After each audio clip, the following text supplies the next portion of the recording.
वंदे मातरम।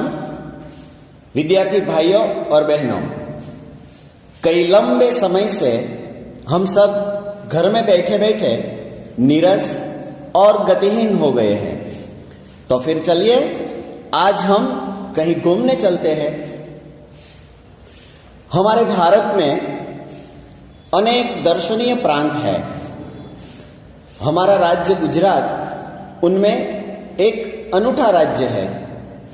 हमारे गुजरात का एक विशिष्ट जिला है कच्छ, जो अत्यंत रमणीय प्रदेश है। कच्छ में अनेक दर्शनीय स्थान है, इसीलिए इसे संग्रहालय भी कहते हैं।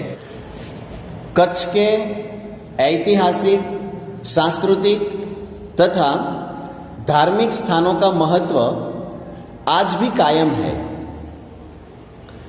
इस इकाई में कच्छ का परिचय कराने का प्रयास किया है, जिसमें कच्छ और आसपास के दर्शनीय स्थानों का परिचय कराया गया है। कच्छ की सैर इस इकाई में इसके लेखक हरेश धौलकिया ने अपनी संस्कृति का आदर, अपनी विरासत का संरक्षण, देश प्रेम आदि मूल्यों को विकसित करने का प्रयास किया है। गुजरात की यात्रा कच्छ के भ्रमण के बिना अधूरी मानी जाती है। कच्छ प्राचीन सिंधु संस्कृति का हिस्सा माना जाता है। सन 1270 में कच्छ एक स्वतंत्र प्रदेश था। सन 1815 में यह ब्रिटिश साम्राज्य के अधीन हुआ। रजवाड़े के रूप में कच्छ के तत्कालीन महाराजा ने ब्रिटिश सत्ता स्वीकार कर ली थी। सन 1947 में जब भारत स्वतंत्र हुआ, इसके बाद कच्छ तत्कालीन महागुजरात राज्य का जिला बना।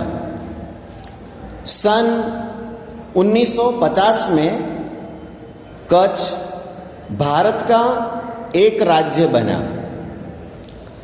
फिर 1 नवंबर सन 1956 को यह मुंबई राज्य के अंतर्गत आया। सन 1960 में भाषा के आधार पर मुंबई राज्य का महाराष्ट्र और गुजरात 2 विभाजन हुए तथा कच्छ गुजरात का एक हिस्सा बन गया। कच्छ में कच्छी, सिंधी और गुजराती भाषा का प्रयोग होता है। क्षेत्रफल की दृष्टि से यह गुजरात का सबसे बड़ा जिला है। इस जिले को 10 तालुकाओं में विभाजित किया गया है। महान क्रांतिकारी श्यामजी कृष्ण वर्मा जैसे वीर सपूतों की यह जन्मभूमि भी है। तो आइए हम ऐसी अनोखी धरती के बारे में विशेष जानकारी प्राप्त करते हैं। कच्छ में 2 रेगिस्तान है। एक छोटा रेगिस्तान, दूसरा बड़ा रेगिस्तान। इस रेगिस्तान में रेत कहीं नजर नहीं आती है, अतः यह अनोखा रेगिस्तान माना जाता है। सामखियाली कच्छ का प्रवेश द्वार है। कच्छ की यात्रा यहां से शुरू होती है।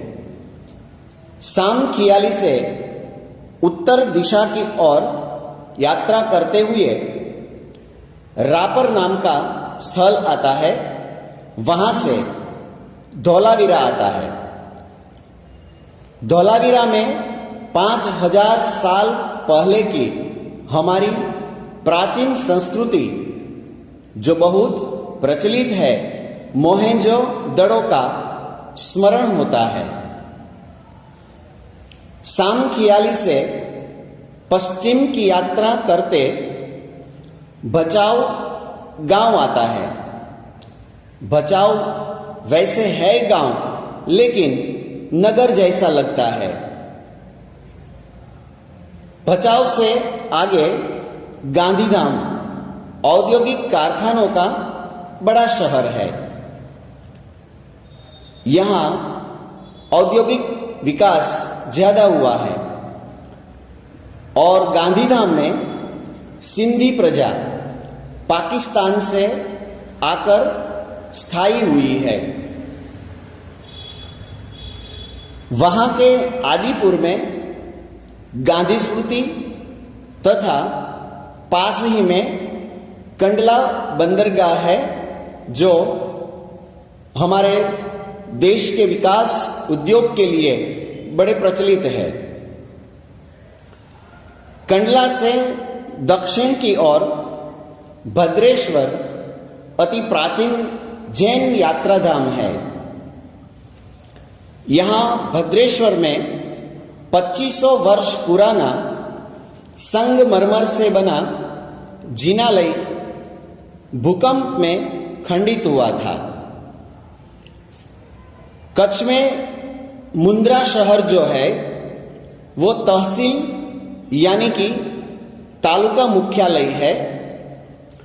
मुंद्रा के समुद्र के किनारे बंदरगाह विकसित हुआ है। मुंद्रा में बड़ा बंदरगाह भी नजर आता है। कच्छ में मांडवी भी अति सुंदर बंदरगाह है। यह बड़ा प्राचीन नगर है। मांडवी में देखने लायक जो स्थल है उसमें राजा के महल, पवन चक्कियां तथा समुद्र तट भी है। मांडवी में 72 जिनालय भी देखने लायक है। कच्छ के नलिया शहर में वायुसेना का मुख्य अड्डा आया हुआ है। नलिया से 1 घंटे की यात्रा करने के बाद नारायण सरोवर, जो अति प्राचीन पौराणिक धार्मिक स्थान आता है। यह स्थान रामायण काल का माना जाता है। वहां कोटेश्वर नाम का दर्शनीय मंदिर भी है। ऐसा कहा जाता है कि रामायण काल में यहां से रावण गुजरा था। यहां का सबसे बड़ा आकर्षण सूर्योदय और सूर्यास्त है। नारायण सरोवर से आगे लखपत आता है। गुरु नानक की चरण रज से पावन इस धरती पर भव्य गुरुद्वारा भी है। यह शहर जीर्णावस्था में होते हुए भी बड़ा देखने लायक है। लखपत के बगल में पानद्रो खनिज संपत्ति के लिए प्रसिद्ध है। यहां विद्युत निर्माण का केंद्र भी है। लखपत से मध्य कच्छ की ओर बढ़ने पर मुसलमानों के लिए श्रद्धा का केंद्र जिसे हाजीपीर कहते हैं वो स्थल आता है। और हाजीपीर में पीर की दरगाह यानी कि पीर की मजार है और वहां से रेगिस्तान अच्छी तरह से दिखाई देता है। रास्ते में माता का मठ नामक धार्मिक स्थान आता है जहां नवरात्रि के पर्व पर लोग पदयात्रा करते हुए बड़े भाव से दर्शनार्थ आते हैं। वहां से आगे चलकर नखत्राणा प्राकृतिक नजारों का केंद्र है, वो भी बड़ा देखने लायक स्थल है। कच्छ का मुख्य केंद्र है भुज। भुज में देखने लायक बहुत सारे स्थल हैं। दर्शनीय स्थल बहुत सारे भुज में हैं, जिनमें आईना महल, प्राग महल, टावर, हिल गार्डन, स्वामीनारायण मंदिर, हमीरसर तालाब, भुजिया पहाड़, लोक संग्रहालय, विश्वविद्यालय आदि स्थल बड़े दर्शनीय हैं। 2001 के भूकंप ने भुज को वैसे तो खंडित किया था, फिर भी वहां के लोगों ने उसे फिर से निर्माण करके ज्यादा सुंदर और देखने लायक शहर बना दिया है। वहां जाकर अगर आज हम देखते हैं तो ये नहीं लगता कि 2001 के भूकंप ने इसे नष्ट किया हो। भुज से उत्तर में खावड़ा में काला डूंगर है। उस पहाड़ से रेगिस्तान को देखना एक अनोखा अनुभव है।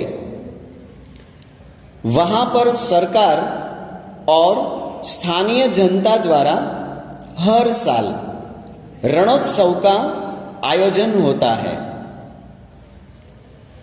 वहां सफेद रेगिस्तान को देखना एक आनंददायी घटना है।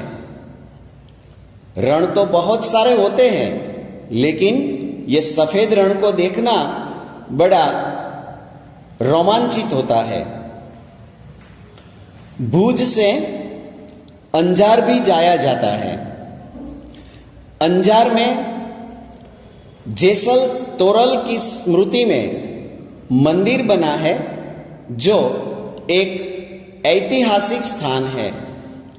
हमारे इतिहास से जुड़ी हुई बातें जेसल तोरल की समाधि को देखकर हमें याद आती है। आगे चलकर सृजन संस्था में यहाँ की प्रजा की हस्तकला का परिचय होता है। वहाँ के स्थानीय लोगों ने जो अपनी हस्तकला के नमूने जो बनाए होते हैं, वो सब हम सृजन संस्था में जाकर अच्छी तरह से देख सकते हैं। सूरजबारी नाम स्थान से हमारी कच्छ यात्रा पूर्ण होती है। वैसे तो कच्छ का विस्तार बहुत बड़ा है, लेकिन हम जो यात्रा कर रहे हैं उसमें सूरजबारी नामक स्थान से हमारी कच्छ यात्रा पूर्ण होती है, जो अविस्मरणीय स्मृतियां हमारे मन में छोड़ जाती है। कच्छ गुजरात का गौरव है और दुनिया भर के लोगों के लिए किसी भी मौसम में दर्शनीय एवं आकर्षण का केंद्र है। पहले के समय में ऐसा था कि कच्छ में देखना कुछ नहीं था, या तो कच्छ का विकास इतना नहीं हुआ था। लेकिन आज का कच्छ अगर हम देखते हैं तो ऐसा लगता है कि वास्तव में ये कच्छ पहले का बिल्कुल नहीं रहा है। दोस्तों, हमने कच्छ की सैर की, बड़ा मजा आया होगा। ऐसा भी कहा जाता है कि कच्छ नहीं देखा तो कुछ नहीं देखा। वास्तव में दोस्तों, कच्छ की यात्रा एक बार अवश्य करनी चाहिए। गुजराती में कहावत है, दुनिया नो छेड़ो घर। और हमने कच्छ की यात्रा तो बहुत की, लेकिन जैसे कहावत के अनुसार घर ही हमारा अंतिम मुकाम है, उसी प्रकार से तो फिर चलिए हम सब वापस अपने घर चलते हैं और कच्छ की यादें मन मस्तिष्क में सजाते हैं। कच्छ की सैर हम यहां पूर्ण करते हैं। अगली इकाई तक आप सबको अलविदा और वंदे मातरम।